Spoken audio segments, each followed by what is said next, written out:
हरेक चिज हरेक इन्द्रियले काम गर्न छोड्छ। संसारको औषधि अलग अलग गरे पनि ती काम गर्दैन। जतिखेर भोजन यो जिब्रोमा हालेर प्राणमा पुग्दैन तबसम्म गोडाले हिँड्दैन, आँखाले देख्दैन, कानले सुन्दैन, नाकले सुन्दैन। शरीरमा यहाँ प्राणमा आहार परेपछि गोडा पनि बस पगडा हिँड्न थाल्दछ, आँखा पनि हेर्न थाल्दछ, कान पनि सुन्न थाल्दछ, टाठो हुन्छ भोगाएको। त्यस्तै प्रकारले भगवानमा समर्पण गरेको भगवानको भक्ति पनि त्यस्तै हो। भगवानमा गरेको भक्तिले पनि सारा देवी देवताहरू सबै प्रसन्न हुन्छन्, खुसी हुन्छन्, बडा आनन्द हुन्छन्। त्यस्तो भगवानको भक्तिको महिमालाई सुनाउनु भयो। हेर, भगवान भक्तवत्सल होइबक्सिन्छ। सर्वात्मा भगवानलाई प्रसन्न बनाउनुको लागि धेरै ठुलो उपाय गर्नु पर्दैन, ठुलो भक्ति गर्नु पर्दैन, ठुलो जप पूजा पाठ गर्नु पर्दैन। भगवानलाई प्रसन्न बनाउनुको लागि सात्विक आहार विहार अनि जीव प्रति दया, दया सर्वभूतेषु, सम्पूर्ण प्राणी प्रति दयाको भाव राख्नु पर्दछ। दया सर्वभूतेषु सन्तुष्ट येन केन वा, जे जस्तो संसारमा हामीलाई प्रारब्धले मिलेको छ त्यसैमा सन्तोष गर्यौँ भने बास पुग्यो, भगवान प्रसन्न हुनुभयो। यस प्रकारको उपदेश दिएर यो चतुर्थ स्कन्धको कथालाई अगाडि समाप्त गर्नुहुन्छ। बोले भक्तवत्सल भगवानको, श्रीकृष्ण चन्द्र भगवानको। ध्रुवजीको यो पावन वंश चरित्रको अगाडि श्रीकृष्ण गोविन्द हरे मुरारे, हे नाथ नारायण,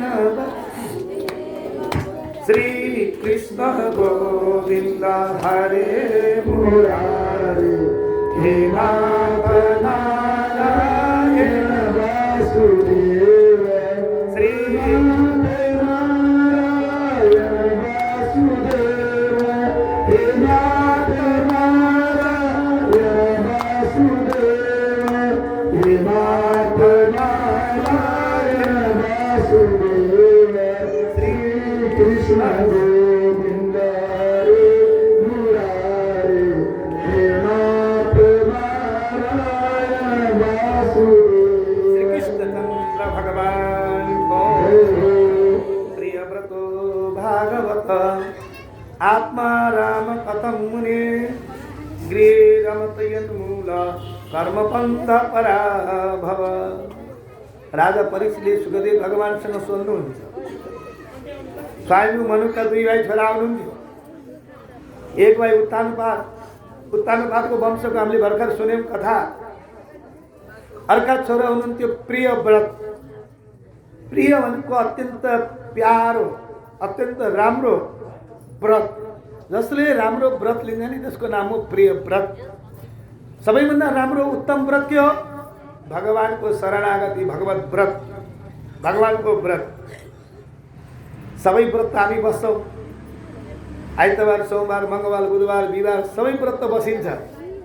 तर एकादशी व्रत बसेन भने त त्यो अरू व्रत बसेको फल पनि मिल्न गाह्रो पर्दछ। सबैभन्दा उत्तम व्रत हो एकादशी व्रत, भगवानको व्रत। सबैभन्दा राम्रो व्रत हो शरणागति, भगवत धर्म, भगवानको सेवा, भगवानको पूजा, त्यसैलाई प्रिय व्रत भनिन्छ। त्यस्ता व्रत गर्ने हुनुभएका परम भागवत, परम भक्त वैष्णव प्रियव्रत राजा हुनुहुन्थ्यो। राजा परीक्षितले सोध्नु, यस्ता त्यागी, यस्ता महात्मा, यस्ता भक्त भएर घर गृहस्थीमा जानुभयो, फेरि घर गृहस्थी चलाउन थाल्नुभयो, छोराछोरी जन्माउनु भयो, तैपनि उहाँ चाहिँ यो संसारमा बाँधिनु भएन। हामीहरू चाहिँ यसो घर गृहस्थी चलाउन थाल्यौँ भने ती भुल्छौँ, ती बाँधिन्छौँ, अनि घर गृहस्थीबाट कहिले छुटकारा मिल्दैन। आफूलाई फुर्सदै छैन। हजुर आमा सत्सङ्ग गर्न जाने होइन, बा सत्सङ्ग के गर्नु, छोराले नाति ल्याएर राखिदिएको छ, छोड्न मिले होइन, जाने फुर्सदै छैन। कहाँ हुन्छ? हामीलाई फुर्सदै हुँदैन। तर प्रियव्रत महाराजलाई सधैँ फुर्सदै फुर्सद, घर गृहस्थीमा रहे। उहाँले संसारको बन्धनले छुन सकेन। यस्तो किन, कसरी भयो सोध्नुभयो प्रश्न। सुखदेवजी महाराज खुसी हुनुभयो, बडा राम्रो प्रश्न तपाईँले सोध्नुभयो। तर भगवानमा जसको अनिमेष दृढ भक्ति छ नि, त्यस्ता दृढ भक्ति भएका व्यक्तिले भगवानको चरणलाई समातिसकेपछि, भगवानको शरणागति गरिसकेपछि उसले हतपत छोड्दैन। जतिसुकै मनोकष्ट परे पनि, जतिसुकै दुःख परे पनि उसले छोड्दैन। हाम्रा आचार्यहरू यो संसारमा, यो नेपालमा वैष्णव धर्मको प्रचार गर्नको लागि कति त्याग तपस्या गर्नुभएको छ। पूर्वदेखि पश्चिमसम्म हेर्नुहोस् त, उवेलामा पहिला पहिला यो तिलक लगाएर हिँड्न पाइँदैन थियो, गाली गर्थे। ती पर्वतमा नागलीबाङ आदि, पाङ आदि कतै कतै अहिले पनि जाने हो, तिलक लगाएर हिँड्यो भने बस यो त बस बहिष्कृत भनेर सबैले गाली गर्थे, अनेक नामाकरण गर्थे, अनेक उपाय अनेक गर्थे, किन नबुझेर नजानेर। तर भगवानको कृपा, तर उहाँहरूले कहिल्यै धर्म छोड्नु भएन। त्यस्ता गुरुहरू हुनुहुन्थ्यो, पूर्वमा पनि त्यस्तै हुनुहुन्थ्यो, पश्चिममा पनि त्यस्तै हुनुहुन्थ्यो। हाम्रा आचार्यहरू, हाम्रा स्वामीजीहरू कति दुःख पाउनुभयो। कतिले त भनौँ यस्तो धर्म प्रचार गर्दै हिँडेको छस्, तँलाई त मार्छौँ, काट्छौँ, फालिदिन्छौँ भनेर पनि भने। कति त फाल्न कोसिस पनि गरे, तर भगवानले सबैतिर बचाउनु भयो, रक्षा गर्नुभयो। त्यस्तो त अब अहिले आएर आनन्द छ, सबै कसैले केही भन्दैनन्, सबै भगवानका भक्त भएका छन्। अहिले जस्तो पहिला जस्तो यस्तो कथा, यस्तो प्रवचन कहाँ हुन्थ्यो, धेरै कम हुन्थ्यो। अहिले त जताततै कथाहरू, प्रवचनहरू भनौँ भइरहेका छन्, सुन्न मिलेको छ। अब अहिले विभिन्न संसार माध्यमद्वारा पनि हामीले सुन्न पाएका छौँ। तर भगवानको चरण कमलमा अनुराग भएपछि, प्रेम भएपछि जतिसुकै आपत्ति परे पनि कसैले पनि छोड्दैन। त्यस्ता प्रेमवत राजा हुनुहुन्थ्यो। घर गृहस्थी गर्न चाहनु भएको थिएन, उहाँ जानुभयो तपस्या गर्नको लागि, भगवानको भजन गर्न थाल्नुभयो। ब्रह्माजीले सोच्नुभयो अब यो एउटा मानौँ यसलाई चाहिँ अब घर गृहस्थी रह्यो भने त फेरि घर गृहस्थी कसले चलाउँछ। यो तपस्या गर्नमा सन्यासी भन्यो भने त घर गृहस्थी चलाउने पनि चाहियो नि। सबै सन्यासी भएर त के काम। सम्झाउनु भयो ब्रह्माजीले, नारदजीले पनि सम्झाउनु, सबैले सम्झाउनु, मान्नु भएन। तर नारदजीले अनेक भन्नुभयो र प्रारब्धवश मनुष्यलाई जे मिल्छ नि त्यही अन्तलाई स्वीकार गर्नुपर्दछ। तपाईँले सोच्नु होला घर गृहस्थीमा प्रवेश गरेपछि बन्धनमा पर्छ भनेर। हाम्रा 6वटा शत्रु छन्, हाम्रो पछि पछि लागिरहेका छन् 6वटा शत्रु। त्यो 6वटा शत्रुलाई बोकेर हामी हिँड्यौँ भने, वनमा गएर तपस्या गर्छु भने पनि भय छ, डरै डर छ।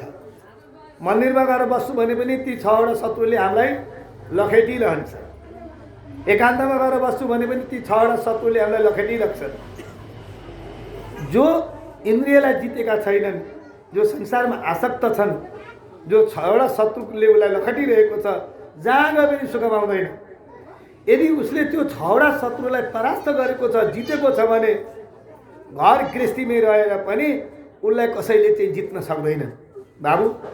त्यस कारणले मेरो विचारमा, हुन तिमी यहाँ पर्वतमा आएर तपस्या गर्दैछौ, तिमीले 6वटा शत्रुलाई जितेका छौ, तिम्रो लागि घर गृहस्थी कुनै ठुलो कुरो होइन। जाऊ घर गृहस्थी गर। भयम प्रमत्तस्य वनेष्वति स्यात् यत्र सप आस्ते सहसट सपत्नः। 6वटा शत्रु काम, क्रोध, लोभ, मोह, मद, मात्सर्य, यी 6वटा शत्रु हुन्। 6वटा शत्रुलाई जितेन भने त जति तपस्या तपस्या गरे पनि सो शत्रुले हामीलाई आक्रमण गरिरहन्छ। यदि काम, क्रोध, लोभ, मोह छैन भने घर गृहस्थीमा बसेर बालबच्चा पालेर आनन्दले त्यो घर नै एउटा तपस्थली बन्दछ, त्यो घर एउटा मन्दिर बन्छ, जहाँ कि भगवानको सबै भगवानको सेवा हो, भगवानको कैंकरी हो। यी सबै भगवानका हुन् भन्ने भावना आएर गरिदियो भने कहिले पनि उसको केही हुँदैन। भगवानको आज्ञा हो, आउनुभयो संसारमा, आउनुभयो, विवाह गर्नुभयो प्रेमवत महाराजले। अनि नारदजीको उपदेशद्वारा संसारको पालना गर्न थाल्नुभयो, रहन थाल्नुभयो। उहाँले वरिष्मती नाम गरेका, विश्वकर्मा नाम गरेका प्रजापति हुनुहुन्थ्यो। उहाँकी छोरी हुनुहुन्थ्यो वरिष्मती, उनको साथमा विवाह गर्नुभयो। उहाँका छोराहरू भए अग्निन्द्र, इद्मजिह्व, यज्ञबाहु, महावीर, हिरण्यरेता, घृतपृष्ठ, सवन, मेधातिथि, वितिहोत्र, कवय इति यस्ता नाम थिए। कवि हुनुहुन्थ्यो, कवि, महावीर, सवन इति त्रय आसन। तीन भाइ छोराबाट ज्ञानी उर्धनेता हुनुभयो, परमहंस परम ज्ञानी हुनुभयो, अरू पनि ज्ञानी हुन्थ्यो, भगवान्का भक्त हुनुहुन्थ्यो। यस प्रकारले भगवान्को सेवा गरेर संसारमा रहन थाल्नुभयो। उहाँकै छोरा हुनुहुन्थ्यो आग्नेन्द्र, उहाँ पनि पिताकै अनुसरण गरेर उहाँले पनि फेरि संसार चलाउन थाल्नुभयो। तर भगवान् भक्त हुनुहुन्थ्यो। भगवान्को भक्त भएको हुनाले घर गृहस्थीमा रहे पनि उहाँलाई कुनै बाधा अड्चन भएन, सत्सङ्ग गर्नमा कहिले कमी भएन, पूजापाठ गर्नमा रोकेन, कसैले पनि रोक्दैन। हामी भन्छौँ अब घर गृहस्थीमा बसेको छ हजुर, अब पूजा गर्ने फुर्सदै छैन, यसो बिहान बेलुका धुपबत्ती गर्ने फुर्सद पनि छैन मलाई भन्छ। त राजा भएर सारा संसार त्यागेर बस त्यस्तालाई पनि फुर्सद हुन्छ। आग्नेन्द्रले पनि त्यसै गर्नुभयो, संसारमा रहनुभयो, विवाह गर्नुभयो, घर गृहस्थी चलाउन थाल्नुभयो। भगवान्को परम भक्त यिनी आग्नेन्द्रका छोरा हुनुहुन्थ्यो। आग्नेन्द्रका छोरा नाभि हुनुहुन्थ्यो। नाभि पनि भगवान्का भक्त। नाभिका कोही छोरा थिएनन्, तर नाभि महाराजले पुत्र प्राप्तिको निमित्त आफ्नी पत्नी मेरु देवीको साथमा भगवान्को आराधना गर्नुभयो एकाग्रपूर्वक। यज्ञ पुरुष भगवान् प्रकट हुनुभयो। भगवान्ले भन्नुभयो वरदान चाहिँ के चाहियो माग भनेर। प्रभु वरदान त अरू केही चाहिएको छैन, मलाई त हजुर जस्तै छोरो चाहियो, मलाई छोरो दिनुहोस्। कहिले बेला मोक्ष प्रदान गर्नेवाला भगवान् अद्वितीय हुनुहुन्छ। हजुर जस्तै छोरो चाहियो भन्दाखेरि विचार गर्नु, ओहो म जस्तो छोरो त कहाँ पाउने। यदि हजुरको लागि छोरो नै चाहियो, म जस्तै चाहिएको नि, म जस्तो त संसारमा कोही पनि छैन। मया सदृश भूया इति मम अहम एव अभिरूप, अरू कोही छैन, म नै हो, अब म नै हजुरको छोरो भएर आउँछु भन्नुभयो। नाभीको छोरो भएर आउनुभयो, संसारमा जन्मनुभयो। बडा सुन्दर, बडा राम्रा भगवान्कै शङ्खचक्रले युक्त हुनुभएको, वज्र अङ्कुशादीले चिन्नी युक्त हुनुभएको, शान्त स्वभावका, वैराग्य ऐश्वर्यका खानी साक्षात् भगवान्को अवतार भयो, जसको नाम थियो ऋषभदेव। बोले ऋषभदेव भगवान्को सबैभन्दा श्रेष्ठ, ज्ञानमा श्रेष्ठ, कर्ममा श्रेष्ठ, रूपमा श्रेष्ठ, सबै चित्ते श्रेष्ठ, बडा सुडोल शरीर, विपुल कीर्ति हुनुभएका, तेज बल ऐश्वर्य पराक्रम शूरवीर, यस्ता ऋषभदेव उहाँको नाम राखियो। ऋषभदेव भगवान्प्रति प्रजाहरूले प्रेम गर्न थाले। केही कसैलाई चाहियो भने ऋषभदेव भगवान्सँग प्रार्थना गर्थे, प्रभु मलाई यो चाहिएको छ भनेर। भगवान्ले तुरन्त दिइहाल्नु। ऋषभदेव भगवान्ले राजा हुनुहुन्थ्यो, सबै दिइहाल्नुहुन्थ्यो, सबैको मनोरथ पुरा हुन्थ्यो। कहीँ कतै खडेरी पऱ्यो भने महाराज यहाँ त खडेरी पऱ्यो, तुरन्त वर्षा गरिदिनुहुन्थ्यो।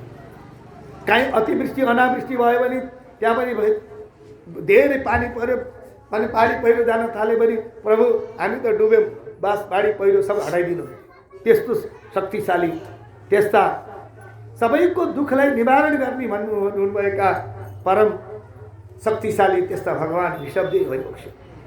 आकाशमा रहेका मेघहरूलाई पनि आफ्नै बसमा लिनुभएको थियो। एक दिन इन्द्रले विचार गर्नुभयो, देवराज इन्द्रले, होइन यो ऋषभ भन्ने को रहेछ, मेरो मेघलाई पनि आफ्नो अधीनमा राखेर जतिखेर चाहे त्यतिखेर पानी वर्षाउने, भएन यी मेघलाई चाहिँ बोलाउनु पर्यो भनेर आफ्ना मेघहरूलाई सबैलाई बोलाएर आफ्नो बसमा राखेको छ। खबरदार मैले भनेको मान्नु, अरूले भनेको नमान्नु। अब त्यो अजनाब वर्ष थियो, यो भारतवर्षलाई पहिला अजनाब वर्ष भनिन्थ्यो। पानी बन्द गरिदिनु भयो। जब पानी बन्द भयो, सबै प्रजाहरू आए, भगवान्सँग प्रार्थना गरे, प्रभु अब पानी परेन, अब हामी त मर्ने भयो। भगवान्ले आफ्नो शक्तिद्वारा इन्द्रको यो चर्ती कला हो, तुरन्त पुरा यो भारतवर्षमा सबैतिर पानी वर्षाइदिनु भयो, सबैतिर वर्षा गरिदिनु भयो। इन्द्र छक्क बन्नुभयो अनि आएर साष्टाङ्ग दण्ड गर्नुभयो, प्रभु मलाई क्षमा दिनुहोस्, हामीलाई क्षमा दिनुहोस् भनेर क्षमा याचना गर्नुभयो। ऋषभदेव भगवान्को त्यो पराक्रमलाई देखेर उहाँले विचार गर्नुभयो, भगवान्लाई प्रसन्न बनाउनुको लागि मैले केही न केही त दिनै पर्यो। के दिने त भन्दा आफ्नी छोरी हुन्थ्यो जयन्ती, जयन्ती ल्याएर आफ्नो छोरी प्रदान गर्नु, विवाह गरेर दिनु। अब कहीँ झगडा भयो भने त्यो झगडालाई मनमुटाव भयो, केही भयो भने त्यहाँ फेरि त्यो चाहिँ मित्रता गाँच्नुको निमित्त एउटा नातो गाँस्यो भने अनि सबै मित्रता बन्दछ। जयन्ती नाम गरेको आफ्नी पुत्री ल्याएर प्रदान गर्नुभयो। निशा मेरु देव प्रतिमा बिहा। यस प्रकारले ऋषभदेव भगवान जयन्तीलाई प्राप्त गरेर ऋषभदेव भगवानका 100 भाइ छोराहरू भए। 100 भाइ छोरामा जेठा भरत हुनुहुन्थ्यो, बडा श्रेष्ठ हुन्थ्यो, गुणशील सबैले युक्त हुनुभएका भरतजी। 81 छोराहरू भए कर्मकाण्डी ज्ञानी, यस्ता भए। 9 भाइ छोराहरू हुनुभयो महायोगी परमहंस योगीहरूले गर्ने जुन आचरण गरेर देखाउनुभयो। कवीर हरि अन्तरिक्ष प्रबुद्ध पिपलायन आविर्होत्र तद्रुमिल तमस कर भाजन, त्यस्ता ज्ञानी महात्माहरू हुनुहुन्थ्यो। यी अगाडि एकादश स्कन्धमा ती कथाहरू आउँदछन्। ऋषभदेव भगवानले प्रजाहरूलाई शिक्षा दिनुहुन्थ्यो, बेला बेलामा समय समयमा भगवानको सेवा गर्ने यस्तो प्रेरणा दिनुहुन्थ्यो। मनुष्यको शरीरको महत्त्व बताउनुहुन्थ्यो। केवल संसारलाई उपदेश दिने होइन, अरूलाई उपदेश दिने होइन, केवल पहिला आफ्नालाई उपदेश दिने अनि त्यसपछि अरूलाई दिने। ऋषभदेव भगवानले आफ्ना 100 भाइ छोराहरूलाई एकत्रित गरेर सारा प्रजाहरूलाई पनि एकत्रित गरेर अनि उपदेश दिनुहुन्थ्यो। एक दिन ऋषभदेव भगवानले सबैलाई उपदेश दिनको निमित्त बोलाउनु भयो एउटा सभामा बोलाएर सबैलाई सम्बोधन गरेर भन्नुभयो, हेर पुत्र हो, यो मनुष्य शरीरको महत्त्व तिमीहरूले बुझेका छैनौ। त्यसकारणले यो मनुष्य शरीरको महत्त्वलाई बुझ। यो शरीर केवल खाना कमाना पाखानाको निमित्त होइन। खाना कमाना पाखाना त सुकुर कुकुरले पनि गरेका छन्, पाएका छन्, यसको लागि होइन। नायम देयो देयमाझन लोके कष्टान कामन अर्हते विभुजाने तपो दिव्यम पुत्रकायेन सप्तम शुद्धेत यस्मात् ब्रह्म सौख्यम त्वनन्तम। नायम देयो देयभाजन लोके, मनुष्य लोकमा त्यो मनुष्य शरीर हामीलाई मिलेको केवल कष्टपूर्वक कमाउनको निमित्त होइन। के कमाउने संसारमा? कष्टपूर्वक कमाउने नाशवान वस्तु, क्षणिक वस्तु, अन्तिममा परिणाममा दुखै दिने त्यस्तो वस्तु कमाउनको लागि यो शरीर होइन। खाना पिउन त सुगरले पनि पाएको छ, कुकुरले पनि आफ्नो प्रारब्ध अनुसार। हेर्नुहोस् त कति आनन्दले सुँगुरलाई हेर्नुहोस् त, कसै कसैले सुँगुर पालेका होला। सुँगुरलाई चाहिँ त्यही मलमूत्रमा मजाले लटुपुटी घेरेर बालबच्चाको वरिपरि घेरेर उसले त्यहाँ आनन्द मानेको छ, त्यसैमा रमाएको छ। कुकुरलाई हेर्नुहोस्, अरू जीव जन्तुलाई हेर्नुहोस्, उसैमा रमाएका छन्। त ती मनुष्य ती जीवभन्दा मनुष्यमा अलिकति फरक हुनु पर्यो नि। तर तिनीहरूमा एउटा विशेषता छ, जति हुन्छ ती पशु पक्षी जीव जन्तुहरूले के गर्छन्? आवश्यक चिज मात्रै सङ्ग्रह गर्छन्, त्यहाँभन्दा बढी गर्दैन। पशु पक्षीलाई हेर्नु न, भोलिलाई चाहिन्छ, भरेलाई चाहिन्छ, अहिले यति मात्रै खाउँ भनेर उनीहरूले सङ्ग्रह गर्छन्? गर्दैन। पक्षीलाई हेर्नुहोस्, भोलिपछि मेरो बालबच्चालाई चाहिँ गुण चाहिन्छ, त्यो घोसला चाहिन्छ भनेर एउटा गुण पहिल्यै बनाएर राख्छ त उसले पहिले तयार गर्छ? गर्दैन। तर मनुष्यको स्वभाव के छ? यतिले पुगेन, अर्को बनाउनु पर्यो, यो छोरालाई, यो नातिलाई, यो पनातिलाई, यो छोरीलाई, यो फलानुलाई, यो ढिस्कानुलाई, यो पछि खाने, यो फलानु दिन खाने, यो यति वर्षपछि खाने भनेर उसले त्यति सङ्ग्रह गर्छ। ऊ हेर्नुहोस्, त्यतिमा सीमित रहन्छ। उसले आफ्नो कल्याण कसरी हुन्छ त्यो थाहा बुझ्दैन, सोध्दैन। त्यस कारणले संसारमा खानु कमाउनुको निमित्त होइन, यो शरीर के को लागि? तपो दिव्यम, दिव्य तपस्या गर्नुको लागि। तपस शब्दले शरणागति शब्दलाई यहाँ बताएको छ। अर्थात् भगवानको शरण पर्नु, भगवानको भक्ति गर्नु, अनि मात्र यसको कल्याण हुन्छ। भगवानको भक्ति गर्नुको निमित्त यो भगवानले दिएको अमूल्य शरीर हो, सम्पत्ति हो, देह सम्पत्ति भनिन्छ नि। विचित्रा देह सम्पत्ति ईश्वराय निवेदितम पूर्वमेवा कृता ब्रह्मण हस्तपादादि संयुता। यो त अनादि ब्रह्माजीले अनेक सृष्टि गर्नुभयो। हिजो अस्तिको प्रसङ्गमा सुन्नुभयो, कीट पतङ्ग आदि पशु पक्षी सबैको सृष्टि गर्नुभयो। ब्रह्माजीलाई आनन्द आएन, खुसी लागेन। यो जीवको कसरी उद्धार हुन सक्छ? अब यो जीवको उद्धार हुनको निमित्त त मनुष्य शरीरै दिनु पर्यो भनेर मनुष्यको शरीर दिएपछि बडा खुसी हुनुभयो, आनन्दित हुनुभयो। लब्धा सुदुर्लभमिदं बहुसम्भवान्ते मानुष्यमर्थदमपि मनित्य धीर। यस्तो यो शरीर दिनुभयो, यो शरीरद्वारा हरेक चिज गर्न सक्ने त्यस्तो शक्ति भएको, शक्ति सम्पन्न सम्पत्ति भगवानले हामीलाई दिनुभयो। त यो सम्पत्ति के को लागि दिनुभयो? एउटा दृष्टान्त दिनुहुन्छ हाम्रा गुरुहरूले। हजुरहरूलाई केही उद्योग धन्दा गर्ने इच्छा भयो, व्यापार गर्ने इच्छा भयो, अथवा विदेशी जाने इच्छा भयो, घर सम्पत्ति छैन, एउटा दोकान खोल्नु पर्यो, घरमा पैसा छैन, लगानी गर्नु पर्यो। त के गर्ने? त लगानी गर्नको लागि पैसा खोज्नु पर्यो, ऋण लिनु पर्यो। कहाँ जाने? समूहमा पाइन्छ कि बैङ्कमा पाइन्छ कि अथवा गाउँघरमा छिमेकी कसो पाइन्छ? माग्ने। त माग्ने बित्तिकै कसैले पनि दिँदैन।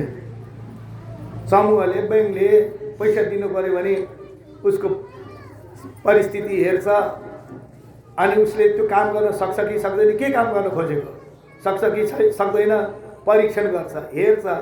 हेरिसकेपछि जमाना बसेर अनि उसलाई सम्पत्ति दिन्छ। कति चाहिएको छ त्यो अनुसारको उसले मूल्याङ्कन गरेर उसलाई केही लगानी गर्नको लागि लगानी गरिदिन्छ। त समय समयमा त्यो बैंकका कर्मचारीहरू यदि असली कर्मचारी छन् भने, यदि इमान्दारी त्यस्ता चाहिँ बैंकमा त्यस्ता चाहिँ समूहमा त्यस्ता चाहिँ व्यक्ति छन्, कर्मचारी छन् भने त्यो व्यक्तिले राम्रो काम गरेको छ कि छैन भनेर बेला बेलामा आएर हेर्छन्, निरीक्षण गर्छन्। अब खेती किसान केही गरेको छ, राम्रो काम गरेको छ भनेदेखि त्यसलाई फेरि कुनै बैठकमा सभामा बोलाउँछन् र फलानुले यस्तो काम गर्यो ल यसलाई पुरस्कार दिनु भनेर सम्मान गर्छन्। एक दुईपल्ट आउँदाखेरि काम बिगारेको जस्तो काम राम्रोसँग गरेको रहेछ, जुन कामको लागि चाहिँ ऋण लिएको त्यो काम नगरेर उल्टो काम गरेको रहेछ भने अनि फेरि बैठक आदि बस्छ, अनि सभा बस्छ। सभा बसी फलानुले यस्तो यस्तो काम गर्न लिएको चाहिँ सम्पत्ति यसले दुरुपयोग गर्यो, अब के गर्ने त भन्दा ल जाऊ त्यसलाई पक्रेर लिएर आऊ, अब हालिदियो जेलमा। संसारमा यो नियम छ नि, छैन? त्यस्तै नियम छ हो। त्यस्तै परमात्माले पनि हामीलाई यो शरीर दिनुभएको छ, सम्पत्ति दिनुभएको छ। जुन कामको लागि यो सम्पत्ति दिनुभयो त्यो काम नगरेर यो मनुष्य शरीरको दुरुपयोग गर्यौँ भने त भगवानले हामीलाई पनि दण्ड दिनुहुन्छ। हामीले गीता सुनेका छौँ, गीतामा पढेका छौँ। गीतामा चाहिँ भगवानले यो शरीर पाएर यदि यसलाई सदुपयोग गरेन भने भगवानले यसलाई संसारमा फेरि उद्धार नहुने गरी त्यस्तो चाहिँ मूढ त्यस्तो चाहिँ बनाइदिनुहुन्छ, तल अधोगतिमा उसलाई खसालिदिनुहुन्छ। त्यसकाले यो शरीर भनेको मनुष्य शरीर दिव्य तपस्या गर्नुको निमित्त हो, जसद्वारा मन प्रसन्न होस्, मन पवित्र होस् र पवित्र मन भइसकेपछि भगवानलाई प्राप्त गर्न सकियोस्। भगवानलाई प्राप्त गरिसकेपछि के हुन्छ? शुद्धित यसमा ब्रह्म सौख्यम अनन्तम, अनन्त आनन्द हुन्छ। हामीले खोजेको आनन्द हो, सुख हो, त्यो सुख परमात्माले प्राप्त गर्न सकिन्छ हो। त्यो सुख प्राप्त गर्नुको निमित्त सबैभन्दा पहिला के गर्नुपर्छ त भन्दा महान्तस्ते समचित्ता प्रशान्ता विमन्यवः श्रीद साधवो ये। त्यस्तो महान, त्यस्ता सन्त, त्यस्ता महात्मा कस्ता हुनुहुन्छ त भन्दा सम प्रशान्ता, अत्यन्त शान्त स्वभावका, कसैपट्टि क्रोध नगर्ने हुनुभएका, सबैको हितैषी, त्यस्ता महात्माको सङ्ग गर्नुपर्दछ, त्यस्तो सत्सङ्ग गर्नुपर्दछ। त्यसगरी हे पुत्र हो, भगवानको भक्ति गर्नुपर्दछ। त्यो भक्तिद्वारा गुरु र भगवानको शरणमा पर्नुपर्दछ। हमसे गुरु मयि भक्त्यानुवृत्तिया वितृष्णया। अब के गर्ने त भनेदेखि यो संसारबाट पार हुनुको निमित्त धैर्य धारण गरेर भगवानको र गुरुको भक्तिद्वारा संसारबाट तृष्णाले रहित भएर भगवानलाई मत कर्मभि मत कथया च नित्यम, मेरै कथा सुनेर, मेरै मनोनित्य कर्म गरेर, मेरै गुण कीर्तनहरू गरेर वैराग्य भएर अध्यात्म योगेन विविक्त सेवया, अध्यात्म योगको सेवनद्वारा, भक्ति मार्गको सेवनद्वारा, भगवत कर्मको सेवनद्वारा मलाई प्राप्त गर्न सकिन्छ, नभए सकिँदैन। कर्म कहिलेसम्म गर्ने? जबसम्म भगवानमा भगवत कर्म गर्दै रहने संसार गुरु न सस्यात् स्वजनो न सस्यात् पिता न सस्यात् जननी न सस्यात् दैवं न सस्यात् न पतिश्च सस्यात् न मोचयेद्य समुपेत्य मृत्युम। यो मृत्यु लोकबाट यो संसारको मृत्युको भयबाट यति रक्षा गर्न कसैले सक्दैनन् भने त्यो वास्तविक आफन्त होइन भनेर भन्नु। संसारमा आइसकेपछि त्यस्तो गुरुको शरणमा जानु, त्यस्तो पिता हुनु, पिता भएर आफ्ना सन्तानलाई असल शिक्षा दिनुपर्छ। 5 किसिमका पिता मानिन्छ। भयत्राता, अन्नदाता, मोक्षदाता, ज्ञानदाता, यस्ता गुरु हुनुहुन्छ, यस्ता पिता हुनुहुन्छ जुन ज्ञान आदि दिएर यो संसारबाट हाम्रो रक्षा गर्नुहुन्छ, यो मृत्युबाट बचाएर अमृतत्व मोक्षलाई प्राप्त गराउने। यदि पिता छैनन् भने त्यो पिता पिता होइन, त्यागिदिनु। असल बाटोमा सन्तानलाई बाटो देखाउँदैनन् पिता भएर भने त्यो पिताको अस्तित्व रहेन। यहाँ भन्नुहुन्छ पिता न सस्या, पिता पिता होइन त पिता नभए आमा त हो नि त। पिता न सस्याद जननी न सस्या, ती जननी जननी होइन, आमा आमा होइन। पितालाई कसले त्याग्यो थाहा छ? प्रहलादजीले पितालाई त्याग दिनु हो। भगवानको भजन नगर, विष्णुको भजन नगर, छोडिदे। प्रभु विष्णुको भजन नगरेर कसको गर्ने हो? त उहाँले भगवानलाई त्याग्नु भएन, बरु पितालाई त्यागिदिनु भयो। जननी न सस्या, आमा आमा होइन। आमाले पनि त्यस्तो शिक्षा दिन्नन्, यो मृत्युरूपी संसारबाट रक्षा हुने त्यस्तो उपाय बताउँदिनन् भने आमालाई पनि त्यागिदिनु कुनै दोष लाग्दैन। कसले त्याग्नु? भरतजीले त्याग्नु। भगवान श्रीराम वनवास, भगवानदेखि भरतजीलाई वियोग बनाइदिनु। भगवान रामलाई वनवास पठाउनु कैकेयीले। भरतजीले बस कति गाली गरेर आमालाई त्यागिदिनु। त्यस प्रकारले भन्नुहुन्छ पिता न सस्या, गुरु न सस्या। गुरु गुरु होइन, असली गुरु त भनिन्छ, पुरोहित त भनिन्छ। जुन पुरोहितले, जुन गुरुले आफ्नो कल्याण गर्ने मार्गको मार्गदर्शन गराउँदैनन् भने त्यस्ता गुरु पुरोहितलाई त्यागिदिनु। कसले त्याग्यो हजुर गुरुलाई? शुक्राचार्यलाई बलि महाराजले त्याग्नु भयो कि भएन? अष्टम स्कन्धमा कथा आउँछ। भगवान माग्नको लागि आउनुभयो, आएको सार्नु। बलि महाराजले नदै भन्नु दान धर्म नगर्यो त विष्णु हो, छलियो भनेर। त्यस कारणले तपाईँ बरु हजुरलाई त्याग्न सक्छु, मैले आफ्नो गरेको वचनलाई मैले त्याग्न सक्दिनँ। मैले दिन्छु भनेपछि दिन्छु। भगवानलाई दिन्छु भनेपछि दिन्छु। गुरु न सस्या स्वजन हो न सस्या, स्वजनलाई त्यागिदिनु भयो। हेर्नु त एक एक दृष्टान्त छ। विभीषण लङ्काको बस्नुहुन्थ्यो लङ्कामा, रावणको भाइ, सुवर्णमय लङ्का, बडा आनन्ददायक। रावणले सीता हरण गरेर लिएर आयो। विभीषणले सम्झाउनु भयो, माता जानकीलाई लगेर भगवान श्रीरामको चरणमा समर्पित गर्नु, आफू पनि शरणागति गर्नुहोस् भनेर। रावणले हप्कायो, ए ल हजुरको इच्छा जे गर्नुपर्छ गर्नुहोस्, बरु संसार लङ्का त्यागेर भगवानको शरणमा जानुभयो। भनौँ स्वजनो न सस्यात् दैवम न स्यात्, देवतालाई पनि त्यागिदिनु। जुन देवताले मोक्ष मार्ग, मोक्षको बाटो देखाउँदैनन् भने हामी देवताको उपासना गर्छौँ, भूत प्रेतको उपासना गर्छौँ। ठिक छ, भूतको उपासना गर्नु, देवी देवताको उपासना गर्नु, भैरवको उपासना गर्नु, चाकिनी ढाकिनीको उपासना गर्नु, तर लक्ष्य लिनु भगवत प्राप्तिको लागि। ओहो देवता, हे इष्ट देवता, हे कुल देवता, आजसम्म मैले हजुरको शरण परि, आजसम्म मैले कुल पूजा गर्दै आएँ, कमसेकम मलाई मोक्ष मार्गमा लाग्ने त्यस्तो भगवानको भक्तिको दिनुहोस् भनेर भनिएन भने त्यस्ता कुलसुल केही चाहिँदैन, त्यस्ता देवता सेवता केही चाहिँदैन। हेर्नुहोस् त दशम स्कन्धमा गएर गोपिनीहरूले कात्यायनी देवीको पूजा गर्थे, तब वरदान के मागे? नंद कुमार भगवान श्याम सुंदर हाम्रा पति भनौँ। भगवान श्री श्याम सुंदरलाई माग्थे, चाहन्थे। जसको उपासना गरे पनि लक्ष्य भगवानमा लियो भने हुन्छ, तर त्यो लक्ष्य लिएन भने काम छैन। त दैवम कल्ले अरू एउटा कोही देवता थिए जसलाई भनिन्छ कर्ण घण्टा, घण्टकर्णा। शिवजी का भक्त हुनुहुन्थ्यो। खूब भगवान शिवजीको भोले बाबाको सेवा गर्ने पूजा गर्ने। शिवजी प्रसन्न हुनुभयो। के चाहिन्छ वरदान माग। प्रभु मलाई वरदान के दिने, म हजुरको भक्त भएर बसेको छु। यदि मलाई वरदान हजुरले दिन चाहनुहुन्छ भने यो दुःखमा यो संसारमा कहिलेसम्म रहनु, अब मलाई मोक्ष दिनुहोस्। शिवजीले हाँस्नुभयो। अब मोक्ष दिने त मेरो अधिकारको कुरो होइन, मोक्ष त मिल्दैन, मबाट हुँदैन।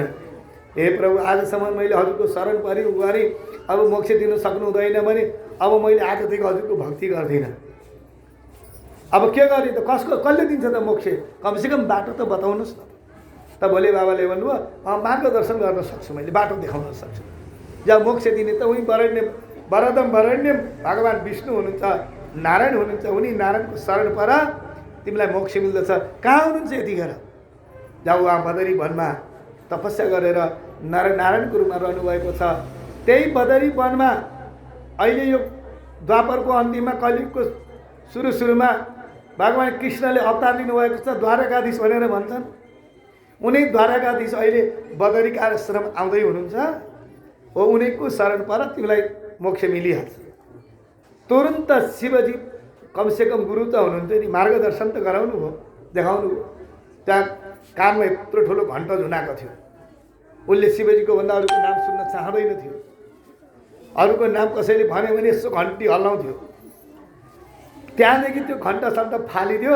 अब साष्टाङ्ग दण्डवत शिवजीलाई गर्यो, बदरीका आश्रम गयो अनि भगवान्लाई प्राप्त गर्यो।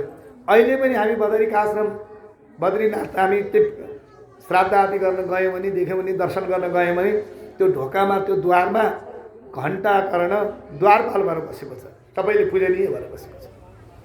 त्यसो अर्थात् मोक्ष दिनेवाला त भगवान् नारायण नै हुनुहुन्छ। अरूले मोक्ष दिन सक्दैनन्। अरूले धर्म अर्थ अरू पुरुषार्थ दिन सक्छ, लौकिक वस्तु दिन सक्छन्। अब ज्यादै अनुग्रह भयो, ज्यादै कृपा भयो भने बाटो देखाउन सक्छन्। इच्छा गऱ्यो भने तपाईँको स्वभाव कस्तो छ त्यही स्वभाव अनुसार देवी देवताले दिने त हो नि। त्यसकारणले हेर्नुहोस्, इदम शरीरम मम दुर्विभाव, यो शरीर त यस्तो यस्तो भनेर साह्रै कुरा सम्झाउनु हो। अन्तिममा ऋषभदेव भगवानको भजन गरेर भगवत लोकलाई प्राप्त गर्नुभयो। यसै वंशमा अन्तिम राजा हुनुहुन्थ्यो भरत, जुन जेठा हुनुहुन्थ्यो, परम ज्ञानी हुनुहुन्थ्यो। महाराज भरतलाई राज सिंहासन दिनुभयो। अब भगवानको भजन गर्न जानुभयो ऋषभदेव। बोले ऋषभदेव भगवानको, श्री भक्तवत्सल भगवानको।